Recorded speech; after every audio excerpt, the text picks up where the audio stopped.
ভারতের মাটিতে আন্তর্জাতিক ক্রিকেট মরশুম শুরু হবে সেপ্টেম্বরে। বাংলাদেশ ক্রিকেট টিম কয়েকদিন পর আসবে ভারত সফরে। এই সফরে এসে বাংলাদেশ টিমের 2টি টেস্ট ও 3 ম্যাচের টি-20 সিরিজ খেলার কথা।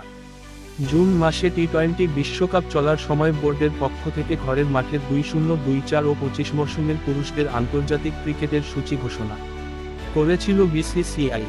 বোর্ডের প্রকাশিত সূচি অনুযায়ী এবছরের 19 সেপ্টেম্বর থেকে ভারত দেশের মাটিতে 3টি দেশের বিরুদ্ধে সিরিজ খেলবে।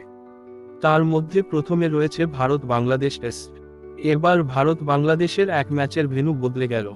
বোর্ড এক বিবৃতিতে জানিয়েছে, ভারত বাংলাদেশের প্রথম টি-20 ম্যাচের ভেন্যু হিসেবে আগে জানানো হয়েছিল ধরমশালার নাম, কিন্তু ওই ম্যাচটি সরেছে গোয়ালিয়রে। আসলে ধরমশালা ক্রিকেট স্টেডিয়ামের ড্রেসিং রুম সংস্কারের কাজ চলছে, যে কারণে 6 অক্টোবর ভারত বাংলাদেশ প্রথম টি-20 ম্যাচের ভেন্যু বদলে গেল। গোয়ালিয়রে